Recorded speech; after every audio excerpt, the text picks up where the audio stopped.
Assalamualaikum warahmatullahi wabarakatuh. Perkenalkan, nama saya Novita Diputri F, mahasiswa Fakultas Psikologi Universitas Muhammadiyah Surakarta.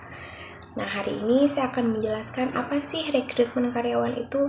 Jadi, rekrutmen karyawan itu adalah suatu proses atau metode yang dilakukan perusahaan untuk mencari atau menemukan atau menarik perhatian pekerja potensial untuk melamar pekerjaan pada organisasi maupun perusahaan tersebut, sehingga nantinya orang-orang atau pelamar ini atau pekerja potensial ini dapat dipekerjakan pada organisasi maupun perusahaan tersebut. Secara umum, tujuan dari rekrutmen karyawan ini diantaranya itu adalah untuk mencari karyawan yang berkualitas, lalu untuk mencari calon karyawan yang memenuhi kualifikasi kebutuhan tenaga kerja pada suatu perusahaan atau organisasi.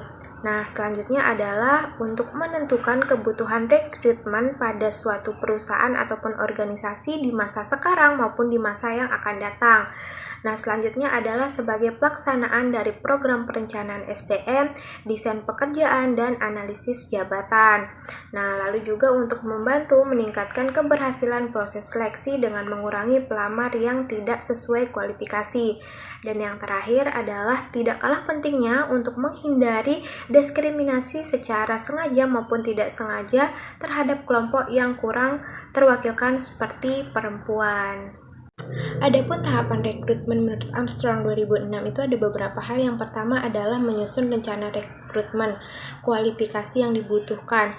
Misal nih kita butuh posisi kasir, kira-kira sebagai kasir ini apa aja nih kualifikasinya? Misal lulus S1 akuntansi, harus menguasai Excel dan lain sebagainya. Lalu yang kedua adalah menemukan sumber untuk memperoleh kandidat. Bagaimana kita mencari sumber-sumber untuk kandidat tersebut? Misalnya nih kita carinya di kampus, kita menyebarkan informasinya melalui media sosial dan lain sebagainya. Lalu yang ketiga adalah ketika lamaran sudah masuk, adanya seleksi. Yang termasuk seleksi ini adalah evaluasi berkas, adanya proses tes, lalu juga ada interview dan lain sebagainya. Nah, setelah itu ada pengecekan referensi dan persiapan kerja. Misal nih kita menghubungi tempat kerja sebelumnya, orang tersebut menanyakan track recordnya pada perusahaan itu seperti apa, apakah rajin atau tidak. Oke, setelah melakukan pengecekan referensi, barulah nanti ketika sudah benar-benar menemui calon karyawan yang sesuai dengan kualifikasi atau kebutuhan pada suatu perusahaan atau organisasi, barulah nanti akan dilakukan pemanggilan dan orientasi.